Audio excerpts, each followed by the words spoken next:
On February 28, 1993, at approximately 10 a.m. Central Time, federal agents approached a religious compound near Waco, Texas, carrying properly executed warrants and following established tactical protocols. Radio communications functioned normally. Command hierarchies operated as trained. Intelligence assessments had been processed through standard channels. Equipment functioned within specifications. The operation represented decades of refined law enforcement methodology applied to a situation that appeared to fit known parameters. What followed was not the result of equipment malfunction or procedural deviation. The system performed exactly as its designers intended. Agents executed their training. Commanders made decisions based on available information processed through established analytical frameworks. Communication protocols ensured coordination between multiple agencies. Every participant acted within their defined role according to doctrine that had been validated through years of successful operations. Yet embedded within this operational architecture were assumptions about information interpretation, threat dynamics, and tactical escalation that had never been tested against the specific conditions present at Mount Carmel. The gap between design system behavior and actual system requirements would prove unbridgeable not through any single point of failure, but through the accumulated logic of how information was gathered, processed, and acted upon. The multi-agency coordination framework that governed the branch Davidian operation represented the culmination of decades of federal law enforcement evolution. This framework emerged from the Federal Bureau of Investigation's establishment of specialized tactical units in the 1960s, the Bureau of Alcohol, Tobacco, and Firearms development of complex investigations capabilities, and the Department of Defense's Post-Posse Comitatus Act support protocols. Each component had been refined through countless operations, creating a sophisticated system for deploying federal resources against identified threats. The coordination protocol operated on fundamental assumptions about the nature of criminal activity and the appropriate governmental response. Federal warrants were served through a standardized process that assumed suspects would either surrender immediately or offer resistance that could be overcome through superior tactical preparation and execution. The system presumed that criminal organizations, regardless of their ideological motivations, would respond to federal authority according to predictable patterns established through decades of law enforcement experience. Intelligence gathering followed established methodologies designed to categorize threats according to known classifications. The Bureau of Alcohol, Tobacco, and Firearms had developed sophisticated frameworks for investigating firearms violations, which formed the primary legal basis for the Mount Carmel operation. These frameworks assumed that evidence of firearms law violations could be gathered through conventional investigative techniques: surveillance, informants, purchase records, and physical observation. The system was designed to build cases that could withstand judicial scrutiny while providing tactical teams with actionable intelligence about suspect capabilities and intentions. The multi-agency coordination framework contained explicit protocols for integrating military support when operations exceeded standard law enforcement capabilities. The Department of Defense had established procedures for providing assistance to civilian law enforcement agencies under specific circumstances, particularly when drug-related activity was suspected. These protocols had been refined through the 1980s and early 1990s as federal agencies developed sophisticated approaches to complex criminal organizations. Military support integration represented a significant force multiplier that allowed federal agencies to conduct operations far beyond their organic capabilities. The Texas National Guard and Joint Task Force 6 provided specialized equipment, training, and reconnaissance capabilities that civilian agencies could not match. This support system assumed that military assets could be seamlessly integrated into law enforcement operations without fundamentally altering the operational logic or tactical objectives. The cost-benefit analysis embedded within the coordination framework presumed that federal resources deployed efficiently would achieve tactical objectives with minimal risk to personnel and maximum probability of successful warrant execution. The Bureau of Alcohol, Tobacco, and Firearms had requested military support specifically because the Mount Carmel operation exceeded standard parameters for personnel requirements, specialized equipment needs, and tactical complexity. The framework provided mechanisms for scaling federal response to match assessed threat levels. However, the coordination framework contained systematic assumptions about the relationship between tactical preparation and operational success that had never been tested against religious communities, with extensive compound fortifications and ideological commitment to armed resistance. Standard law enforcement methodology presumed that superior tactical preparation would translate directly into operational control, allowing federal agents to dictate the terms of engagement and maintain initiative throughout the operation. The intelligence assessment process operated according to established threat categorization matrices that assumed criminal organizations could be understood through conventional analytical frameworks. Religious communities presented unique challenges that did not map cleanly onto existing threat models. The branch Davidians represented a hybrid category that combined elements of religious organization, communal living arrangement, firearms collection, and ideological commitment to self-defense against perceived governmental persecution. Standard intelligence gathering techniques had provided federal agencies with detailed information about weapons purchases, building modifications, and community membership. This information was processed through analytical frameworks designed for conventional criminal organizations, producing threat assessments that emphasize tactical challenges while underestimating ideological factors that could influence community response to federal intervention. The coordination framework assumed that accurate intelligence could be converted into effective tactical planning through established methodologies. Tactical planners operated with detailed compound layouts, personnel counts, weapons inventories, and behavioral assessments. This information supported the development of operational plans that allocated federal resources according to assessed requirements for successful warrant execution. Yet the framework contained no mechanisms for questioning fundamental assumptions about the relationship between tactical superiority and operational success when dealing with ideologically motivated communities prepared for extended resistance. The system was optimized for operations where tactical advantages could be converted into immediate compliance, not for scenarios where tactical action might catalyze prolonged confrontation. The legal framework governing multi-agency operations assumed that federal warrants provided sufficient legal authority to override local concerns and community autonomy. The coordination system operated according to established precedents where federal authority superseded local considerations when criminal activity reached federal thresholds. This legal framework had been tested extensively in drug enforcement operations, organized crime investigations, and domestic terrorism cases. Federal agencies operated with confidence that their legal authorities were adequate to justify whatever tactical actions proved necessary for warrant execution. The legal framework provided explicit authorization for military support, surveillance operations, and tactical interventions that exceeded normal law enforcement parameters. These authorities had been refined through decades of judicial review and legislative oversight, creating robust legal foundations for complex operations.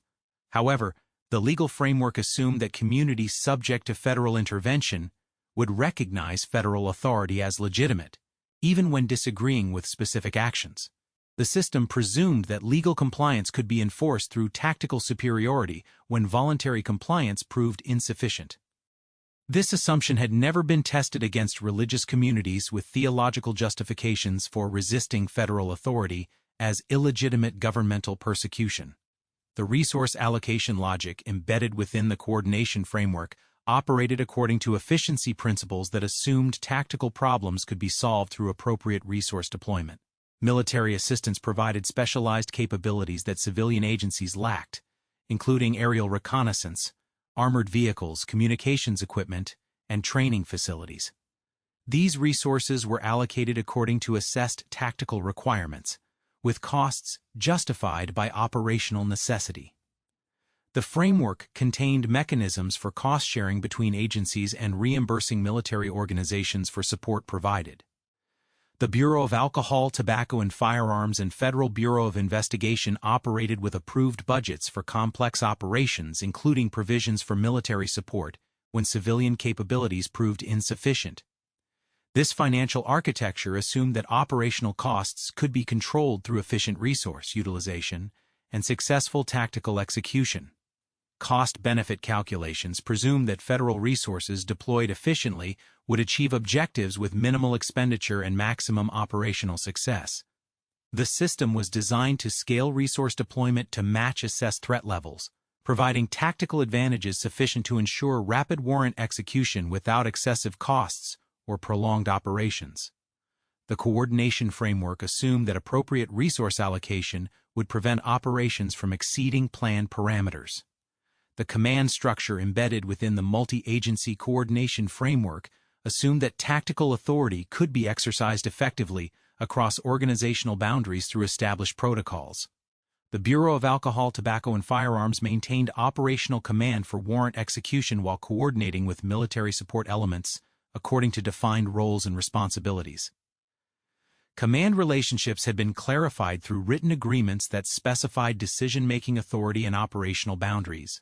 The framework presumed that complex operations could be managed through hierarchical command structures that maintained clear authority relationships while enabling tactical flexibility. Military support operated under civilian law enforcement command, with specialized capabilities integrated into overall operational plans. This command architecture had proven effective in previous operations where military assets supported civilian law enforcement objectives. Yet the command structure contained assumptions about the relationship between tactical planning and operational control that presumed environmental factors would remain within predictable parameters. The system was optimized for operations where initial tactical advantages could be maintained throughout the engagement, allowing commanders to execute predetermined plans without fundamental operational adjustments. The coordination framework represented a sophisticated system for deploying federal resources against identified threats, incorporating decades of operational experience and institutional learning. However, the system contained embedded assumptions about suspect behavior, environmental control, and tactical effectiveness that had never been validated against religious communities, with extensive defensive preparations and ideological commitment to armed resistance. These assumptions would prove systematically incompatible with the conditions present at Mount Carmel, creating operational dynamics that the framework was not designed to manage. The tactical doctrine that shaped federal law enforcement response to the Mount Carmel situation emerged from decades of institutional development within the Bureau of Alcohol, Tobacco, and Firearms and related federal agencies. This doctrine represented accumulated experience from thousands of warrant service operations, refined through systematic analysis of tactical successes and failures across diverse operational environments. The training framework that prepared federal agents for complex operations assumed that tactical proficiency could be developed through standardized instruction that emphasized rapid decision-making, tactical flexibility, and overwhelming force application. Dynamic entry procedures formed the cornerstone of federal tactical doctrine, based on the principle that speed and surprise provided decisive tactical advantages over armed suspects. These procedures assumed that criminal organizations, regardless of their sophistication or defensive preparations, could be overwhelmed through coordinated tactical action that denied suspects time to organize effective resistance. The doctrine presumed that tactical teams properly trained and equipped could establish immediate control over any operational environment within minutes of initial contact. Training scenarios developed by the Bureau of Alcohol, Tobacco, and Firearms emphasized urban and suburban environments where suspects occupied conventional structures with standard building configurations. Tactical exercises focused on rapid building penetration, suspect neutralization, and evidence preservation within controlled timeframes. These scenarios assumed that tactical objectives could be achieved through predetermined action sequences that agents could execute reflexively under stress. The training framework contained explicit assumptions about the relationship between tactical preparation and operational success. Federal agents received extensive instruction in weapons handling, close-quarters combat, building clearance procedures, and team coordination. This training assumed that technical proficiency would translate directly into tactical effectiveness when applied to real-world operations. The system presumed that agents properly trained could adapt standard procedures to accommodate variations in suspect behavior and environmental conditions. However, The training doctrine contained systematic blind spots regarding operations against ideologically motivated communities, with extensive defensive preparations and commitment to prolonged resistance. Standard tactical scenarios assumed that suspects would either surrender immediately when confronted with overwhelming force or offer resistance that could be overcome through superior tactical execution. The training framework provided no mechanisms for processing scenarios where initial tactical contact might catalyze extended confrontation rather than immediate resolution. The institutional culture within federal law enforcement agencies emphasized operational success measured through rapid case resolution and minimal resource expenditure. This culture created systematic pressures for tactical solutions that achieved objectives within compressed timeframes, avoiding prolonged operations that required extensive resource allocation and generated public attention.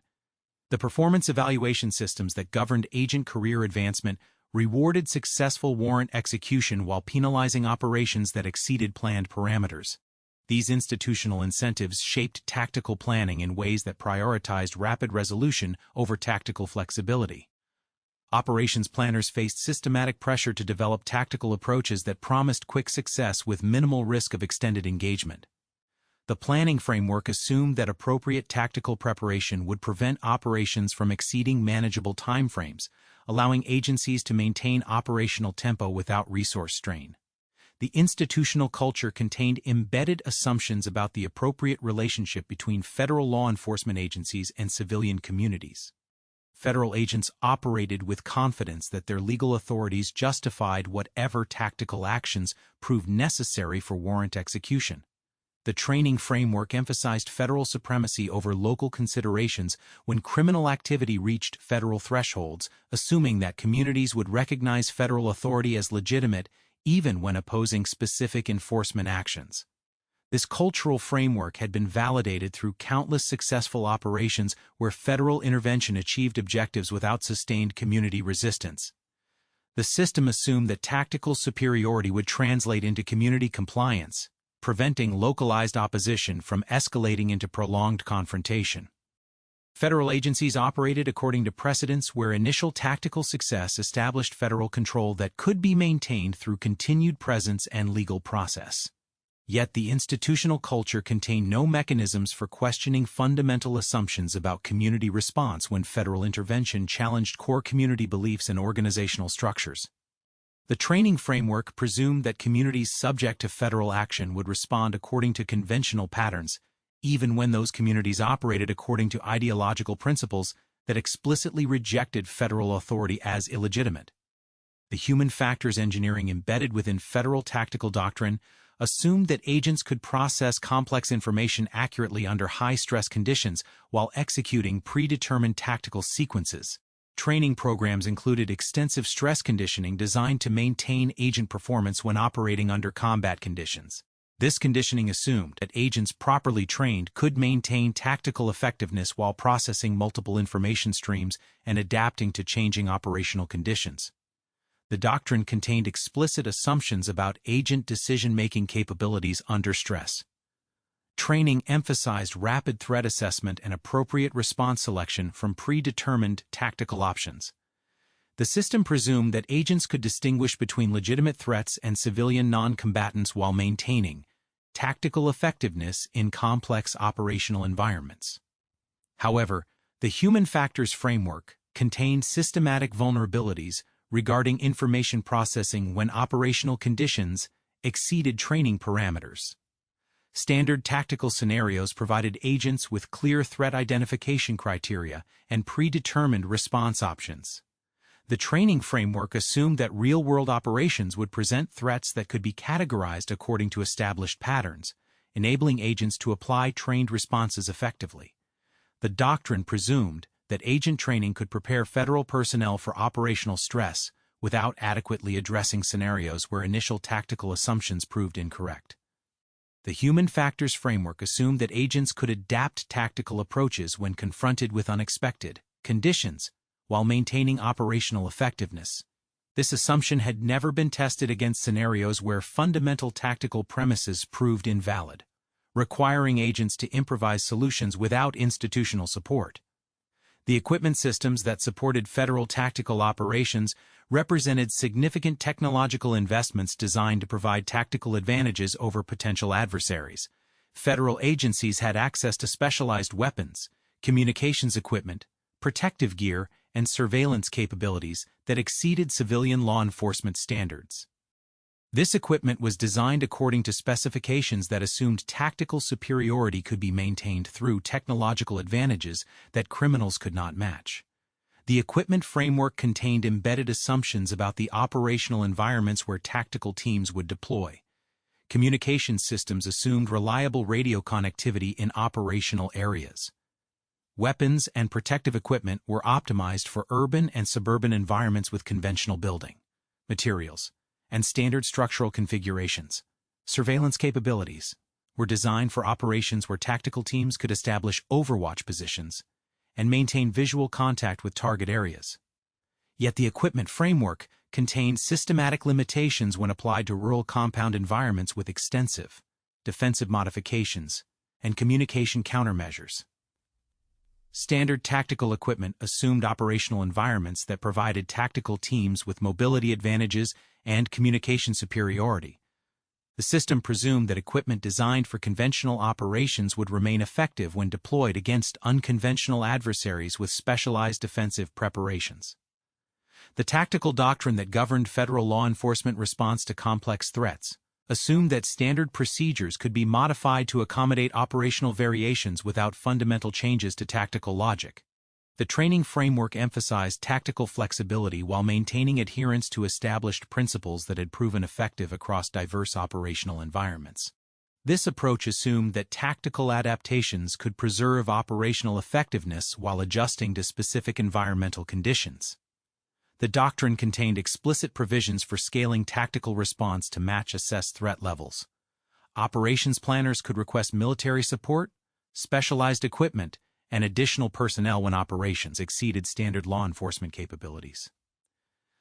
This escalation framework assumed that increased resource allocation would provide tactical advantages sufficient to overcome enhanced defensive preparations or increased suspect resistance.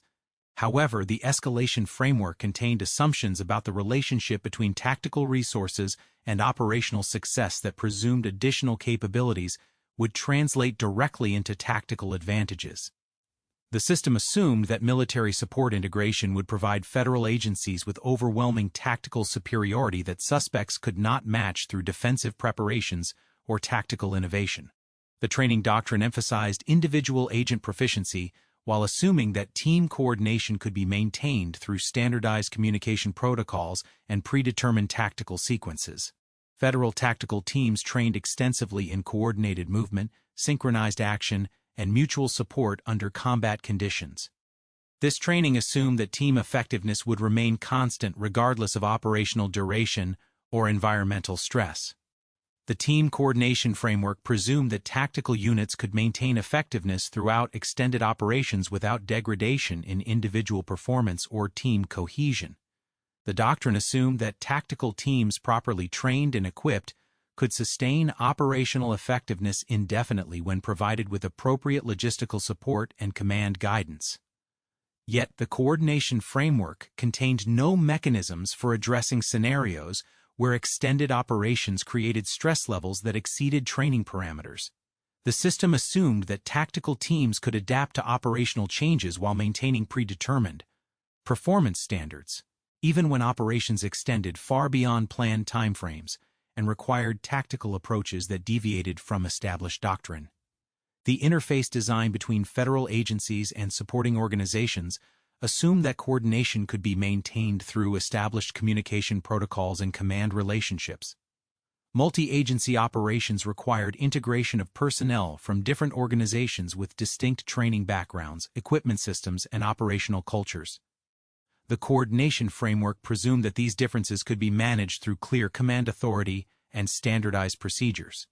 The interagency framework contained explicit assumptions about information sharing and tactical coordination that presumed compatible operational objectives across organizational boundaries. Federal agencies operated with confidence that military support organizations would provide capabilities that enhanced rather than complicated tactical operations. The system assumed that coordination challenges could be resolved through established protocols without fundamental changes to operational logic.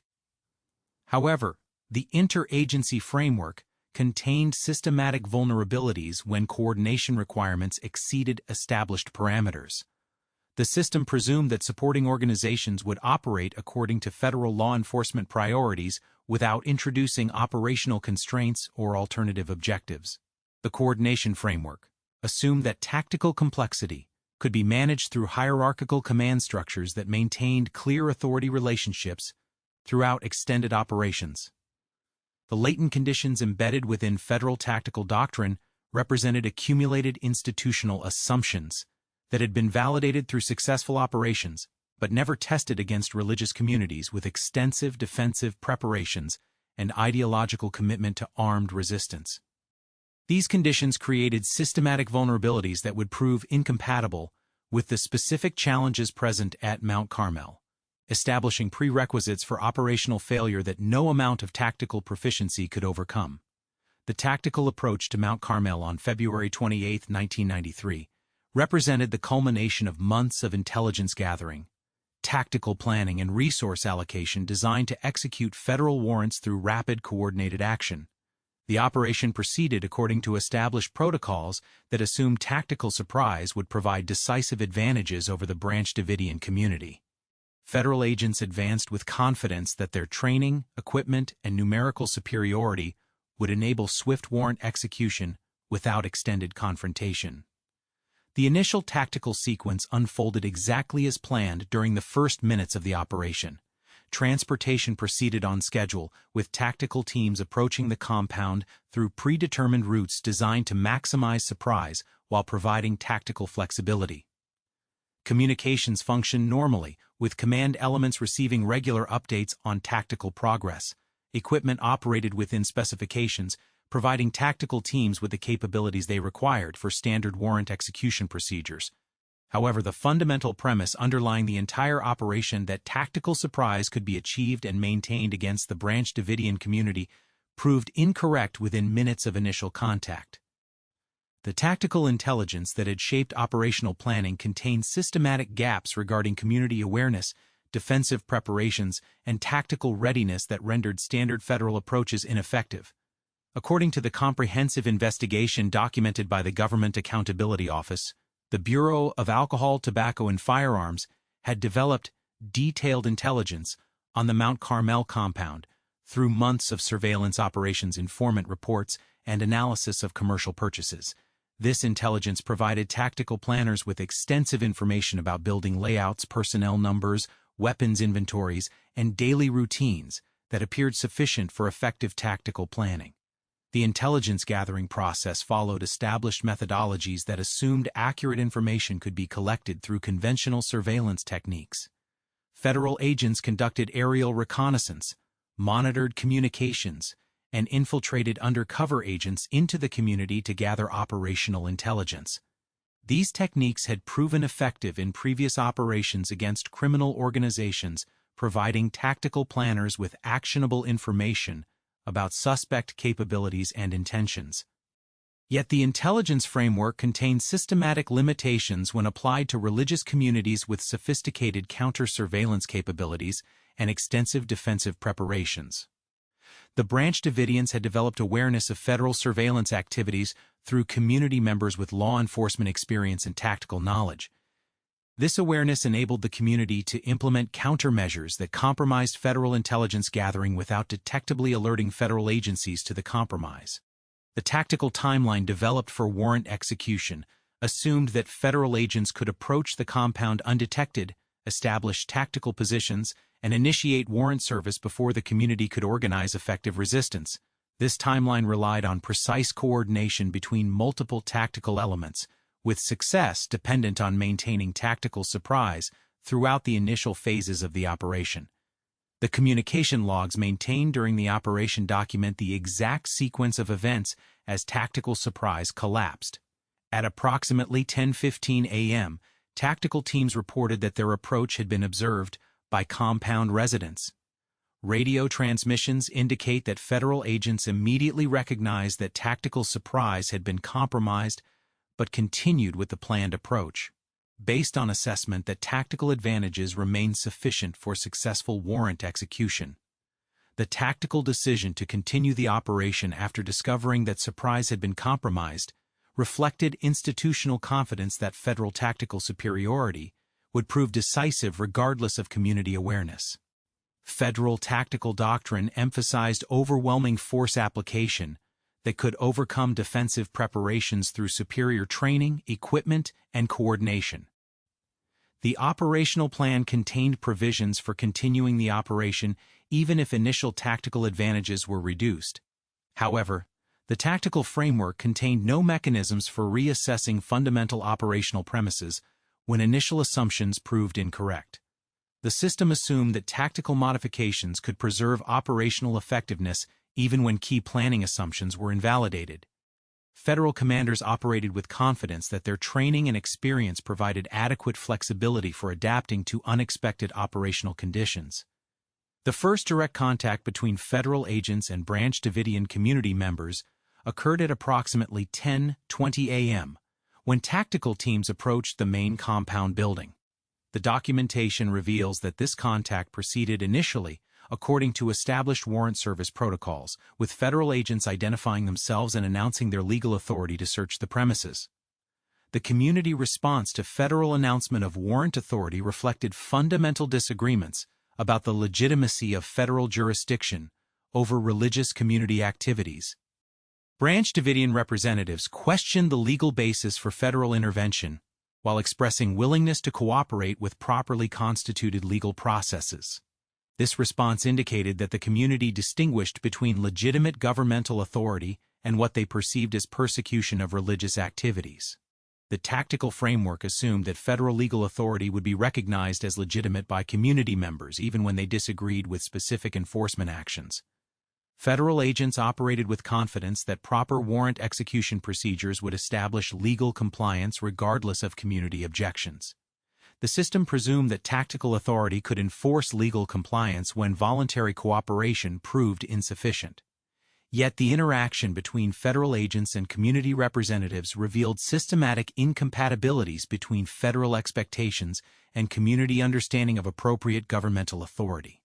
The community operated according to religious principles that required careful evaluation of governmental claims against theological standards.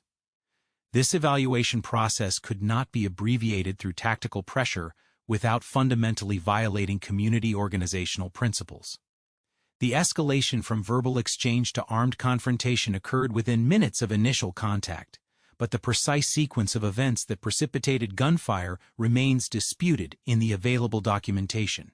Radio communications from tactical teams indicate that shots were fired from multiple locations simultaneously, creating immediate tactical confusion about threat sources and appropriate responses. The tactical response to initial gunfire followed established protocols that assumed federal agents could establish fire superiority through superior training and equipment. Tactical teams immediately sought cover while returning fire according to established rules of engagement. Communications protocols functioned effectively, providing command elements with real-time information about tactical conditions and casualty reports. However, the tactical situation that developed exceeded the parameters for which federal tactical doctrine had been designed. The compound provided defenders with prepared positions that negated federal tactical advantages while limiting federal options for maneuver and fire superiority. The defensive preparations that the community had implemented exploited systematic vulnerabilities in federal tactical approaches.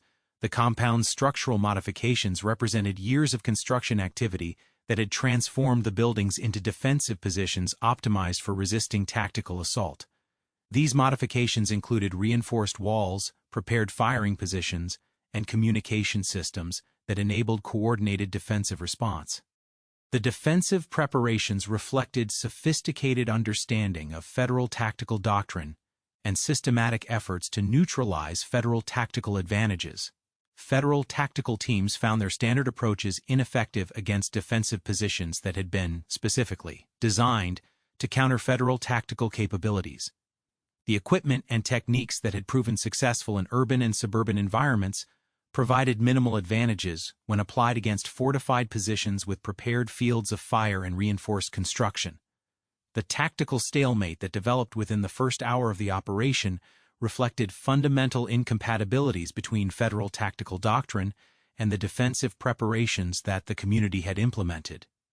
Federal tactical teams lacked the specialized equipment and techniques required for reducing fortified positions, while the defensive positions prevented federal agents from applying their training advantages effectively. Radio communications during the first 4 hours of the operation document the systematic failure of standard federal tactical approaches. Tactical commanders requested additional resources while attempting to adapt standard procedures to compound conditions. These requests reflected recognition that the operation had exceeded planned parameters while maintaining confidence that appropriate resource allocation would restore tactical effectiveness. The casualty reports transmitted during the initial engagement indicated that both federal agents and community members had sustained serious injuries within minutes of first contact. These casualties created immediate tactical complications that required medical evacuation while tactical engagement continued. The tactical framework provided procedures for casualty evacuation under fire, but these procedures assumed tactical conditions that permitted secure evacuation routes. The compound's defensive configuration prevented federal tactical teams from establishing secure evacuation routes without exposing personnel to continued fire. The tactical situation required improvised solutions that exceeded standard procedural guidance while maintaining tactical engagement against prepared defensive positions. These requirements created tactical complexity that federal training had not adequately addressed. The transition from dynamic warrant execution to extended tactical engagement occurred gradually, as federal commanders recognized that standard approaches could not achieve tactical objectives within acceptable timeframes. Radio communications indicate that tactical commanders initially expected to establish tactical control within hours while gradually acknowledging that extended operations might prove necessary. The tactical framework contained provisions for extended operations, but these provisions assumed that tactical advantages would accumulate over time as additional resources arrived and defensive capabilities degraded. The system presumed that tactical pressure could be maintained while negotiations proceeded, enabling resolution through either tactical action or negotiated surrender. Yet the tactical situation at Mount Carmel proved resistant to standard escalation approaches. The defensive preparations enabled the community to maintain tactical effectiveness, while federal options remained limited by operational constraints and legal considerations. The tactical framework provided no mechanisms for addressing scenarios where tactical superiority could not be converted into tactical control. The communication systems that connected tactical elements with command authorities functioned effectively throughout the initial engagement, providing accurate information about tactical conditions while maintaining coordination between multiple agencies. Command elements received real-time updates on tactical progress, casualty status, and resource requirements that enabled informed decision-making about operational modifications. However, the communication framework transmitted accurate information that supported tactical assessments based on incorrect operational assumptions. The system provided command authorities with detailed tactical intelligence while failing to convey the fundamental incompatibility between federal tactical approaches and compound defensive preparations. Command decisions reflected logical analysis of tactical information that could not address systematic operational limitations. The initiating events of February 28, 1993, established tactical conditions that federal doctrine had not anticipated and could not address through standard approaches. The collision between federal tactical confidence and compound defensive preparations created operational dynamics that no amount of tactical proficiency could resolve within acceptable parameters. The system performed exactly as designed while producing tactical results that contradicted fundamental operational objectives.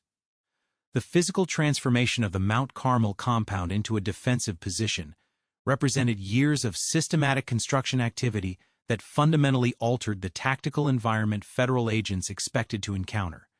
This transformation reflected sophisticated understanding of federal law enforcement capabilities combined with deliberate efforts to neutralize tactical advantages that federal agencies typically enjoyed over criminal organizations. The defensive preparations implemented by the branch Davidian community exploited systematic vulnerabilities in federal tactical doctrine while creating operational conditions that standard law enforcement approaches could not address effectively.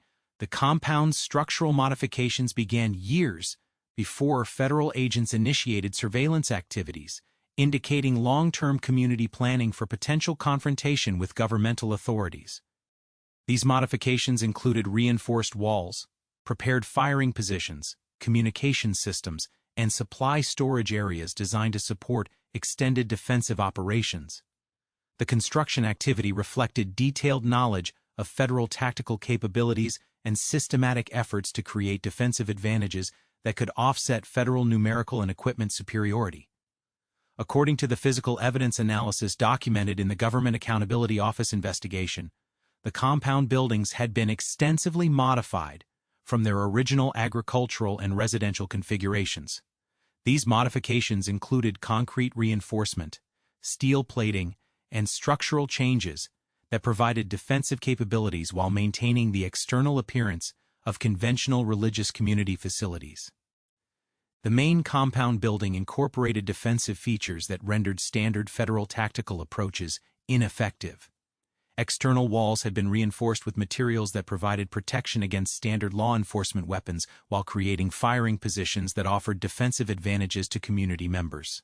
These modifications reflected systematic analysis of federal tactical doctrine and deliberate efforts to neutralize tactical techniques that federal agencies typically employed. The building's internal configuration had been modified to support coordinated defensive response while complicating federal tactical movement. Hallways and room configurations provided defensive positions with interlocking fields of fire while limiting federal options for tactical advancement. These modifications created tactical complexity that exceeded federal training parameters while providing defensive advantages to personnel familiar with the building layout. The compound's communication systems enabled coordinated defensive response while maintaining contact with external entities throughout tactical engagement. These systems included redundant communication capabilities that could function despite federal efforts to isolate the compound electronically. The communication infrastructure reflected understanding of federal tactical doctrine while providing capabilities that standard law enforcement countermeasures could not effectively suppress. The defensive preparations extended beyond structural modifications to include strategic resource allocation that enabled extended resistance to federal tactical pressure. The community had accumulated supplies sufficient to support compound residents throughout prolonged operations while maintaining defensive capabilities. This logistical preparation reflected long-term planning for scenarios where governmental authorities might attempt to force community compliance through tactical pressure.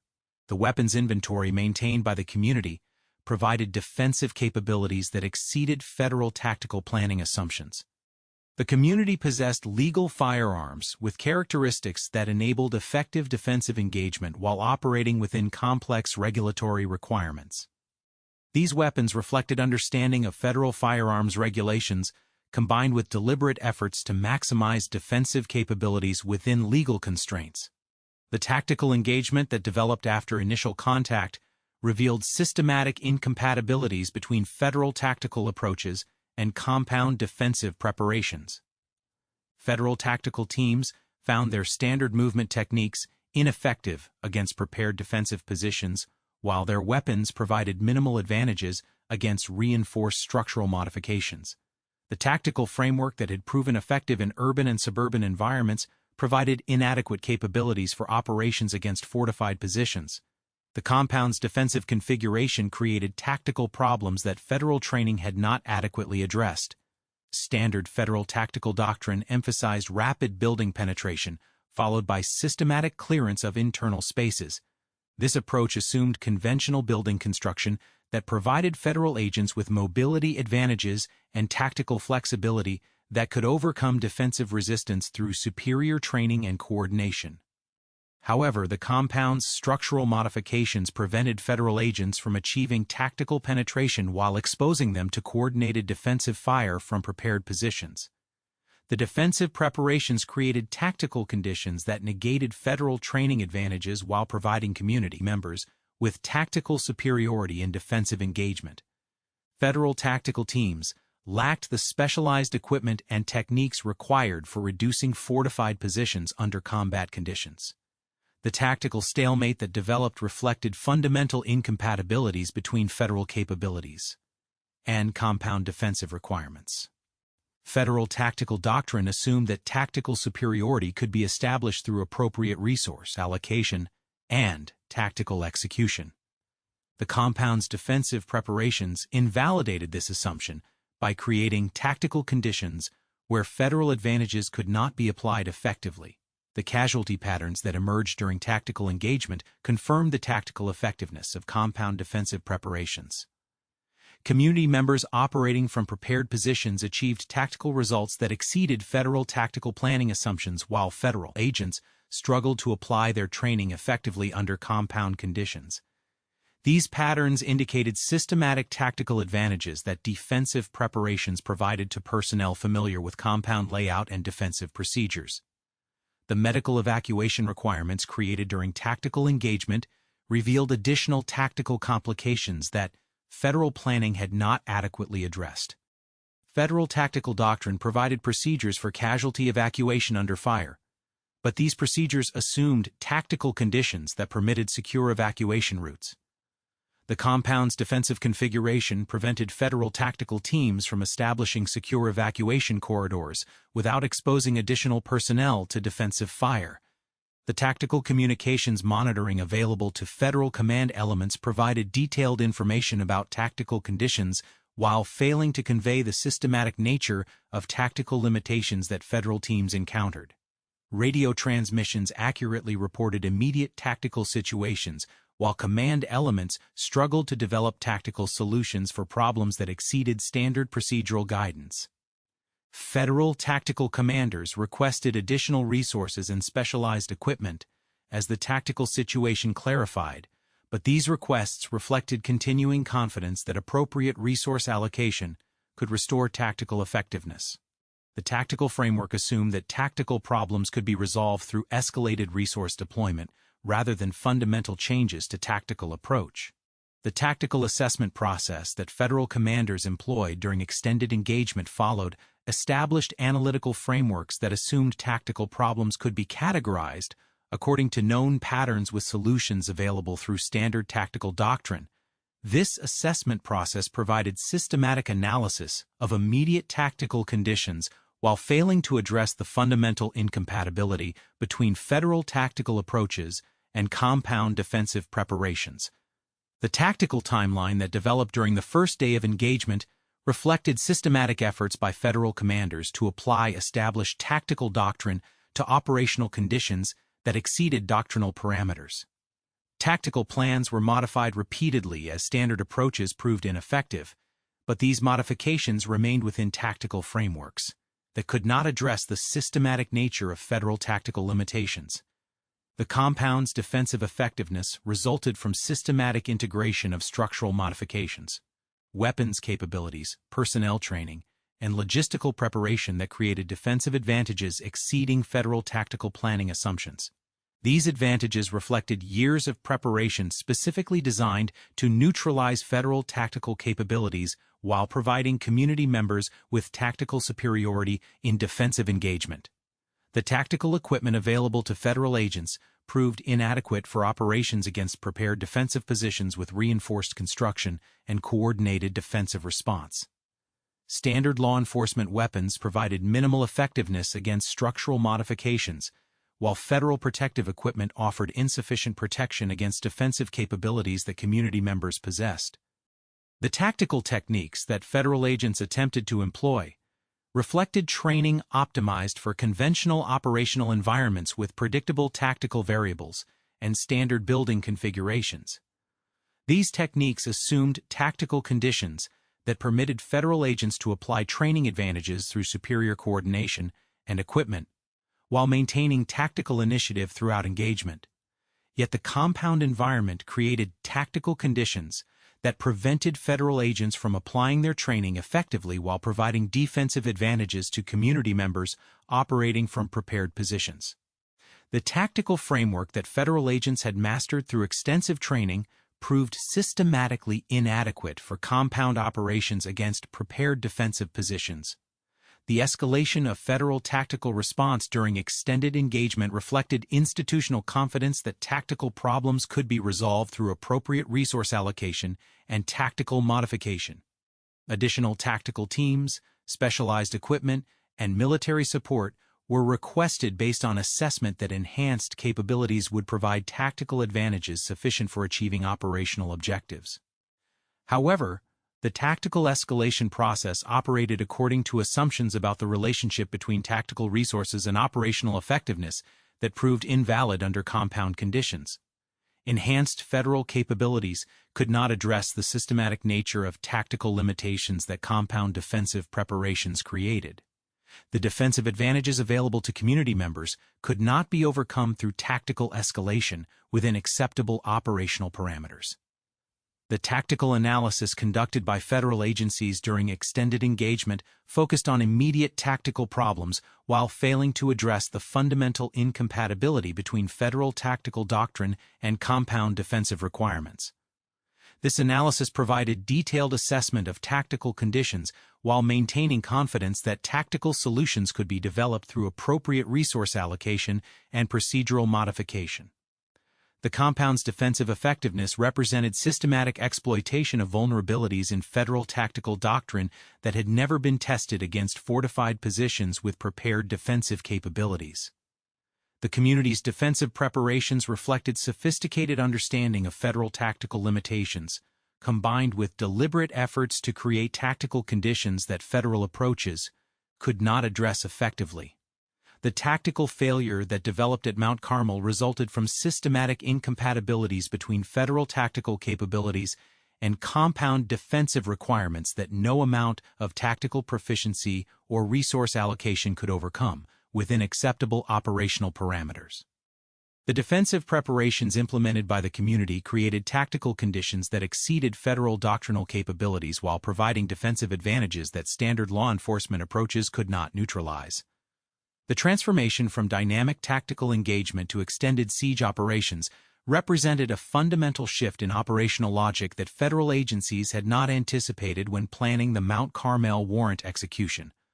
The Federal Bureau of Investigation's assumption of operational control from the Bureau of Alcohol, Tobacco, and Firearms on March 1, 1993, initiated a prolonged standoff that would test federal capabilities in ways that standard tactical doctrine had not addressed.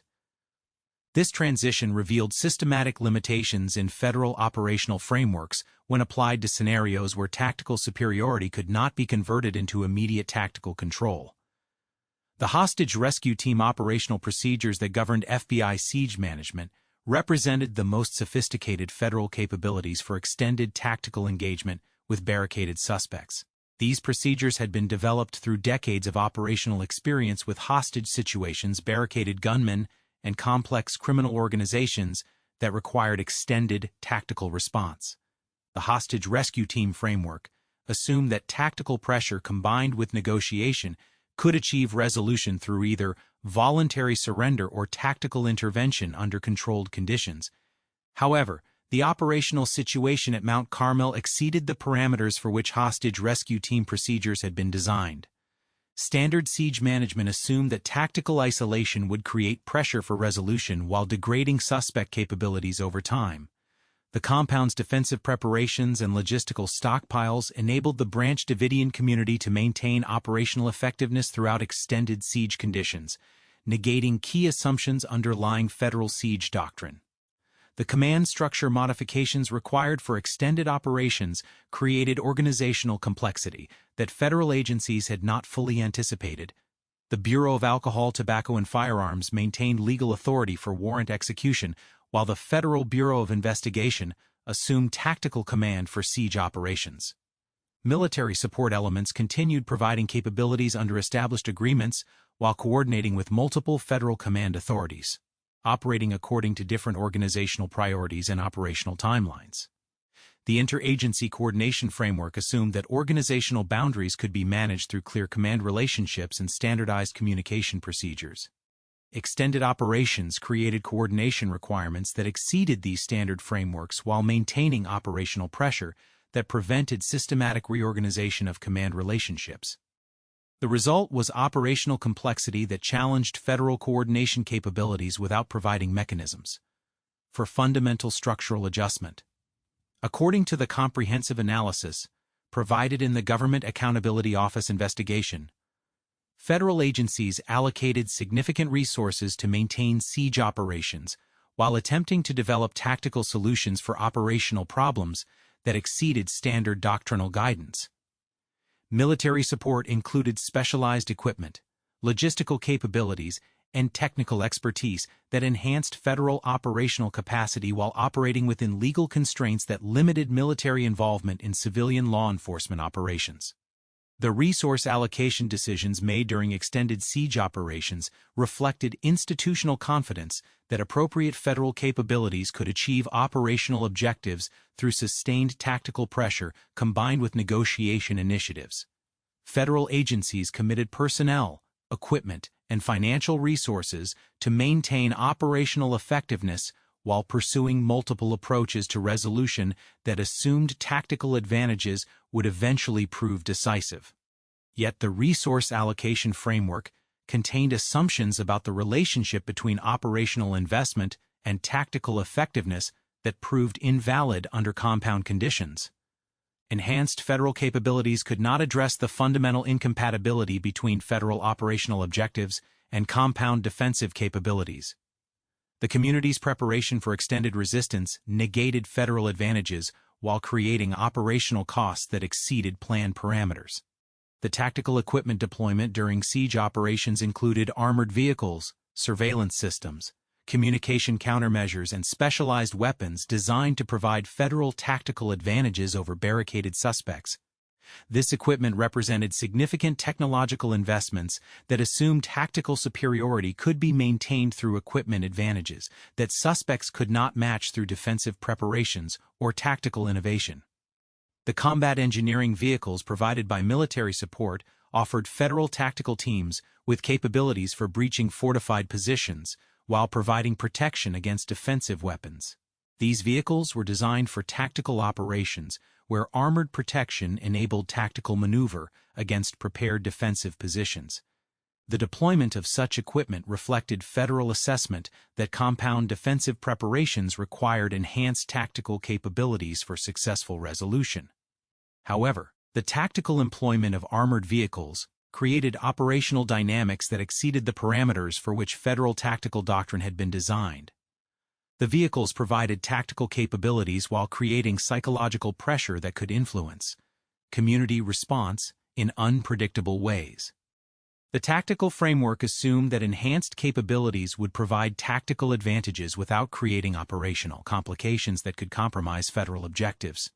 The surveillance systems deployed during siege operations provided federal agencies with detailed intelligence about compound conditions, while maintaining continuous monitoring of community activities.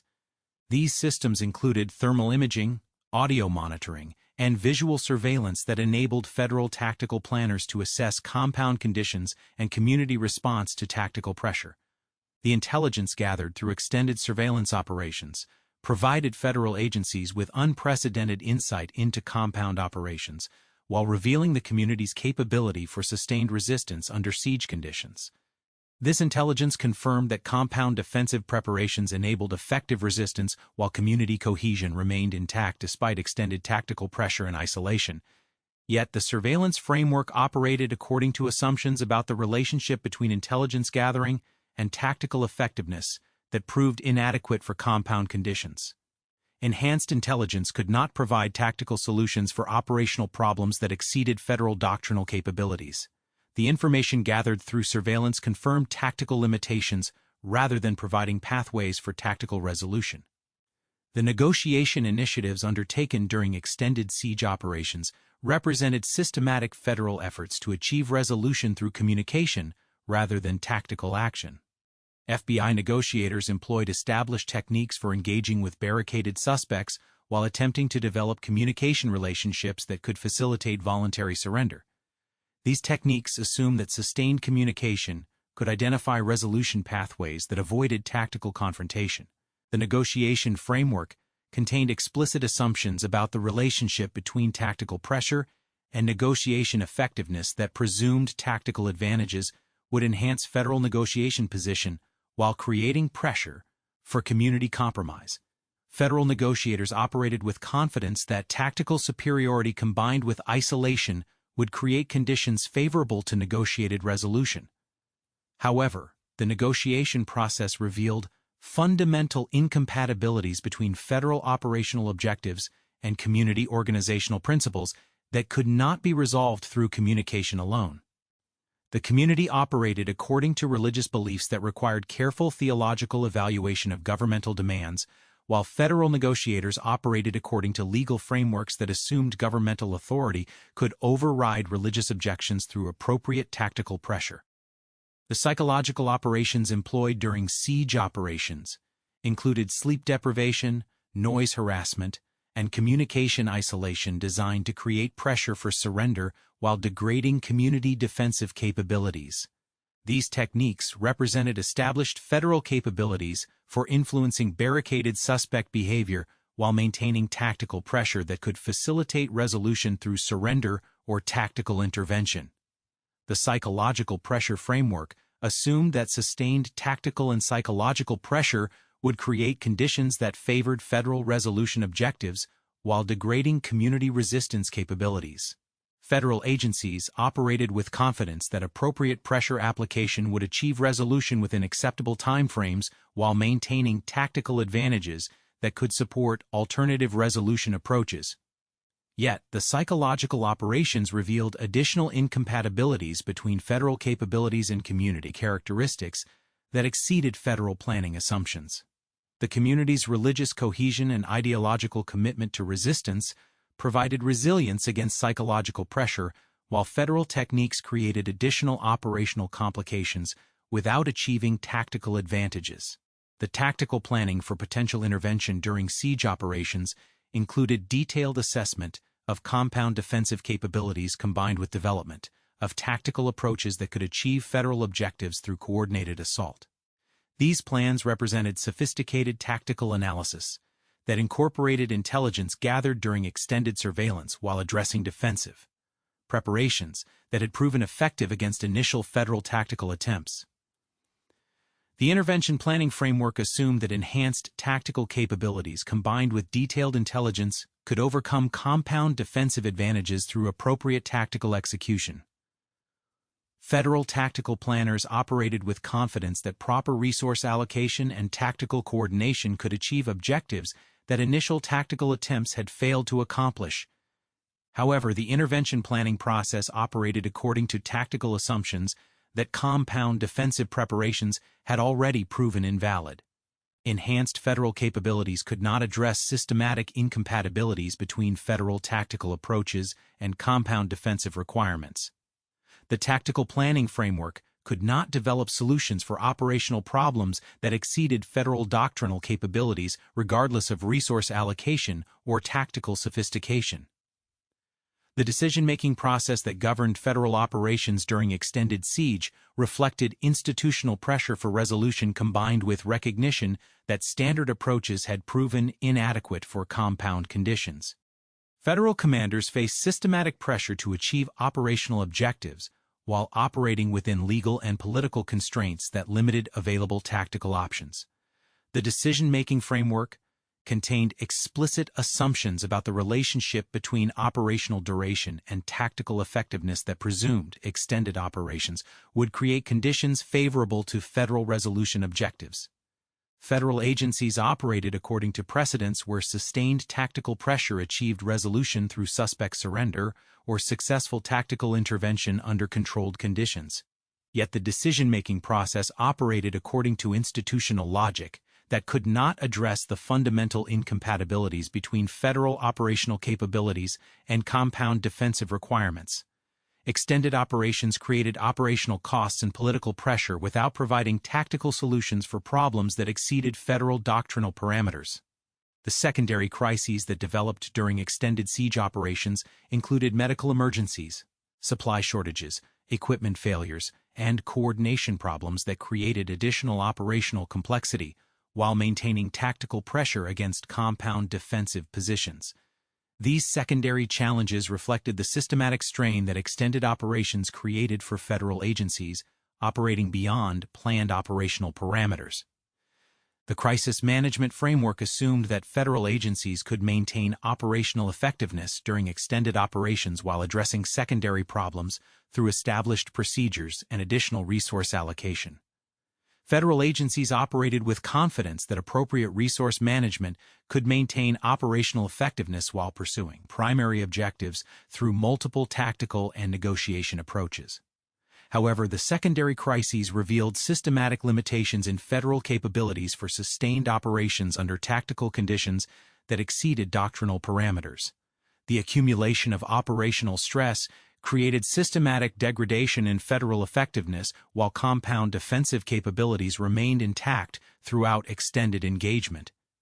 The stabilization attempts undertaken by federal agencies during the 51-day siege represented systematic efforts to achieve operational objectives through enhanced capabilities, sustained pressure, and negotiation initiatives.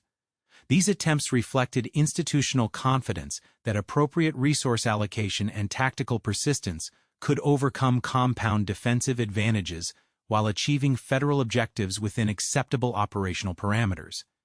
Yet the stabilization process revealed fundamental incompatibilities between federal operational frameworks and compound defensive requirements that could not be resolved through resource enhancement or tactical modification.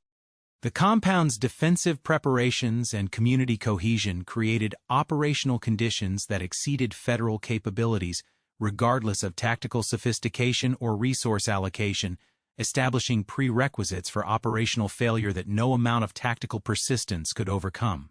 The systematic investigation conducted by federal agencies following the conclusion of the Mount Carmel siege revealed the comprehensive scope of operational failure that had occurred despite adherence to established protocols and commitment of substantial federal resources.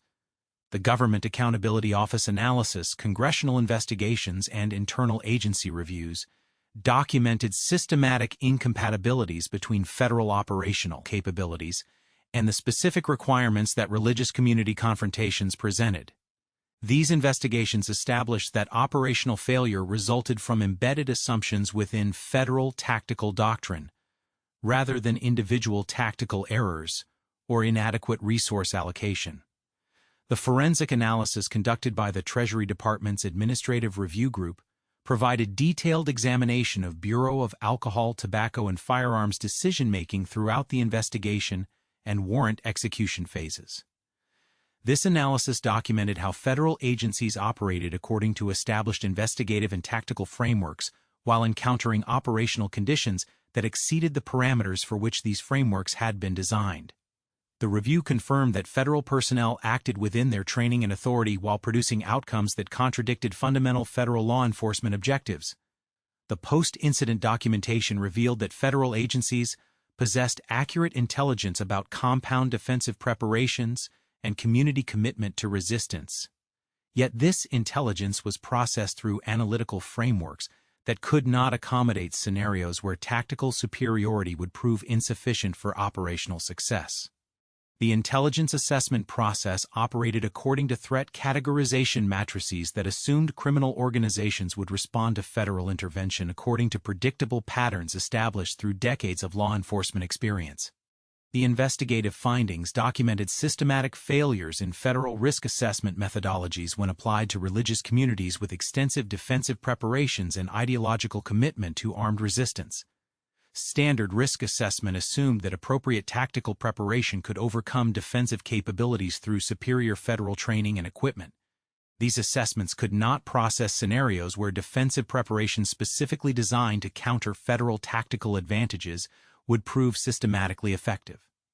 The congressional investigation conducted by the House Committees on Government Reform and Oversight and on the Judiciary provided comprehensive analysis of federal decision-making throughout the Mount Carmel operation. This investigation documented how multiple federal agencies coordinated according to established interagency frameworks while producing operational results that none of the participating agencies had anticipated or planned to achieve. The congressional findings established that federal operational failure resulted from systematic incompatibilities between federal capabilities and compound requirements, rather than failures in individual performance or resource allocation. Federal personnel executed their training effectively while operating within legal and procedural constraints that prevented adaptation to operational conditions that exceeded federal doctrinal parameters. The legal analysis conducted following the siege examined the relationship between federal legal authorities and tactical capabilities when applied to religious communities operating according to principles that explicitly rejected federal jurisdiction as illegitimate. Federal agencies possessed clear legal authority for warrant execution while lacking tactical capabilities adequate for achieving legal objectives against prepared defensive positions. The legal framework that governed federal operations assumed that legal authority could be enforced through tactical capabilities when voluntary compliance proved insufficient. This framework had been validated through countless successful operations where federal legal authority combined with tactical superiority achieved compliance without extended confrontation. The Mount Carmel operation revealed systematic limitations in this framework when applied to communities prepared for prolonged resistance based on religious principles. The cost-benefit analysis conducted by federal agencies following the siege documented expenditures exceeding $1 million for military assistance alone, with total operational costs far exceeding normal parameters for warrant execution operations.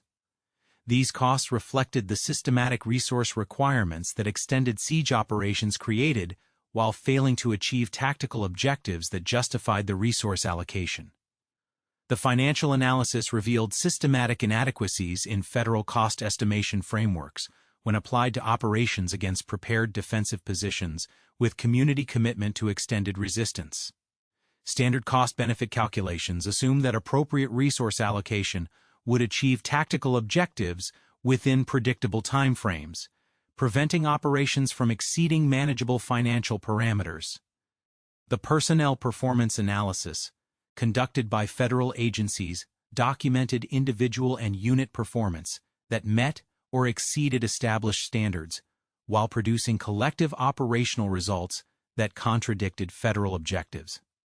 Federal tactical teams executed their training effectively while operating under tactical conditions that prevented standard approaches from achieving intended results.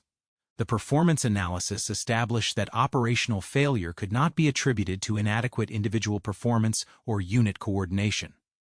Federal personnel operated according to established procedures, while encountering tactical conditions that exceeded the parameters for which their training and equipment had been designed. Individual competence could not compensate for systematic incompatibilities between federal capabilities and operational requirements.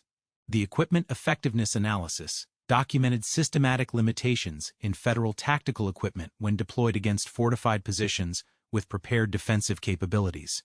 Standard federal equipment provided adequate capabilities for conventional law enforcement operations, while proving insufficient for operations against defensive preparations specifically designed to counter federal tactical advantages.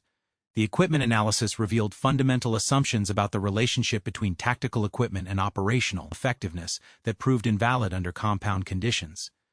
Enhanced equipment could not overcome systematic tactical disadvantages that defensive preparations created when federal approaches remained constrained by operational parameters designed for conventional environments. The training assessment conducted following the siege examined federal tactical doctrine and training methodologies that had prepared personnel for standard law enforcement operations while providing inadequate preparation for extended siege operations against fortified positions. Federal training emphasized rapid resolution and tactical flexibility while assuming operational environments that permitted federal advantages to be applied effectively. The training analysis documented systematic gaps between federal training scenarios and compound operational requirements that no amount of tactical proficiency could overcome. Training optimized for conventional environments could not provide personnel with capabilities required for operations against defensive preparations that specifically countered federal tactical doctrine. The interagency coordination analysis examined federal frameworks for managing complex operations involving multiple agencies with different organizational cultures, operational priorities, and legal authorities. These frameworks functioned effectively within established parameters while proving inadequate for operations that exceeded normal coordination requirements and extended operational timelines. The coordination analysis revealed systematic limitations in federal organizational structures when applied to operations requiring sustained coordination under tactical conditions that exceeded normal operational parameters. Enhanced coordination could not address fundamental incompatibilities between federal capabilities and operational requirements that exceeded organizational adaptation capabilities. The Intelligence Assessment Review documented systematic limitations in federal intelligence gathering and analysis methodologies when applied to religious communities with sophisticated counter-surveillance capabilities and ideological commitment to operational security. Federal intelligence gathering techniques provided extensive information while failing to assess the effectiveness of community defensive preparations against federal tactical capabilities. The intelligence analysis revealed systematic assumptions about the relationship between intelligence gathering and operational planning that proved inadequate for compound conditions. Enhanced intelligence could not provide tactical solutions for operational problems that exceeded federal doctrinal capabilities, regardless of intelligence accuracy or comprehensiveness. The Tactical Doctrine Review conducted by federal agencies examined standard law enforcement approaches and training methodologies that had proven effective across diverse operational environments, while proving systematically inadequate for compound operations against prepared defensive positions. Federal tactical doctrine emphasized rapid resolution and tactical superiority, while assuming operational conditions that permitted federal advantages to be applied decisively. The doctrine analysis documented fundamental assumptions about criminal organization capabilities and community response patterns that compound operations had proven invalid. Standard tactical approaches could not address defensive preparations that specifically exploited federal tactical vulnerabilities while providing community members with systematic defensive advantages. The regulatory modification process initiated following the siege included revisions to federal operational procedures, interagency coordination protocols, and tactical doctrine designed to address systematic limitations that compound operations had revealed. These modifications represented comprehensive federal efforts to enhance capabilities while operating within legal and political constraints that limited fundamental changes to federal operational approaches. The regulatory analysis revealed systematic institutional resistance to acknowledging that certain operational scenarios exceeded federal capabilities regardless of resource allocation or tactical sophistication. Regulatory modifications focused on procedural enhancement rather than recognition that some operational requirements exceeded federal institutional capabilities within acceptable political and legal parameters. The long-term institutional impact analysis examined changes in federal law enforcement culture and operational approaches following the Mount Carmel siege. Federal agencies implemented training modifications, equipment enhancements, and procedural changes designed to improve operational effectiveness while maintaining confidence that enhanced capabilities could overcome tactical challenges that previous approaches had failed to address. The institutional analysis documented systematic federal commitment to tactical solutions for operational problems that had proven resistant to tactical approaches. Enhanced federal capabilities could not address fundamental incompatibilities between federal operational frameworks and specific operational requirements that exceeded federal doctrinal parameters. The systemic lessons analysis revealed that federal operational failure at Mount Carmel resulted from accumulated assumptions about federal capabilities, criminal organization responses, and tactical effectiveness that had never been tested against religious communities with extensive defensive preparations and ideological commitment to armed resistance. These assumptions created operational frameworks that proved systematically inadequate for compound operations regardless of resource allocation, tactical proficiency, or operational persistence. The comprehensive forensic evidence established that federal operational systems functioned exactly as designed while producing outcomes that contradicted fundamental federal law enforcement objectives. The system failure resulted from embedded design assumptions rather than operational execution errors, revealing systematic limitations in federal capabilities that no amount of tactical enhancement could overcome within acceptable operational parameters.